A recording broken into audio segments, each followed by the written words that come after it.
అయ్యప్ప స్వాములు పిలవలేకపోతున్నాం, ఎంతమందిని పిలిస్తే బాగుంటుంది ఎలా అని చెప్పేసి ఆ స్వామిని అడిగారన్నమాట.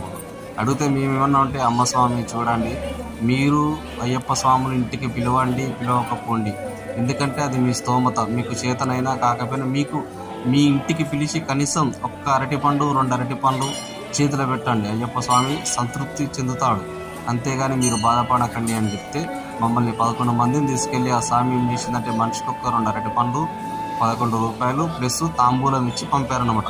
ఎందుకంటే ఎవరి స్తోమత బట్టి వాళ్ళకు ఉంటుందండి. చాలామంది పూజలు చేసి చాలామంది పంచభక్ష పరమాన్నాలు వండాలంటే వండలేరు. అలాంటి వాళ్ళ కోసమే అయ్యప్ప స్వామి ఇరుముడి అనేది పెట్టారు చూడండి. ప్రతి ఒక్క స్వామి ముందు ఒక ప్లేట్ ఉంటుంది, ఆ ప్లేట్లో కొబ్బరికాయ, బియ్యం, పువ్వులు, జాకెట్ ముక్క ఎందుకంటే అక్కడ మనకపురతమ్మ దగ్గరికి వెళ్తుందండి, అది అమ్మవారికి సమర్పిస్తుంటాం మేము. ఆ పువ్వులు మా ఇరుముడికి వస్తుంటాయి. అట్లా మాకు కానుకలు అవి పెట్టేసి మాకు ఇరుముడి కట్టి చేస్తుంటాం. చూడండి స్వాములు ఎంత అదృష్టం ఉంటే మన బియ్యం అయ్యప్ప స్వామికి చేరితే చెప్పండి. ఎవరైనా సరే స్వాములు ఎవరైనా ఉంటే ఇక నుండైనా సరే స్వాములు ఎవరైనా ఎదురుపడ్డాయి ఎవరైనా కూడా మా ఇంటికి రాండి స్వామి అని చెప్పేసి అడగండి.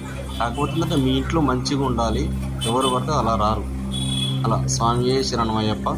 ఇక నుండి నవంబర్ నుండి స్టార్ట్ అవుతుంది కాబట్టి ఎవరైనా సరే అయ్యప్ప స్వాములకు దీక్ష పెట్టనీళ్ళు వాళ్ళు, లేకపోతే అయ్యప్ప స్వాములను అల్పాహారం చేపియాలి, ఇట్లా 11 మంది ముందుకి అనుకున్న వాళ్ళు ఏం చేయాలంటే ఇరుముడి కట్టే టైంలో వచ్చి ఇలా బియ్యం పోయాలి, పొడి బియ్యం వస్తే అయ్యప్ప స్వామికి చేరుతాయి. చాలా మంచిదండి.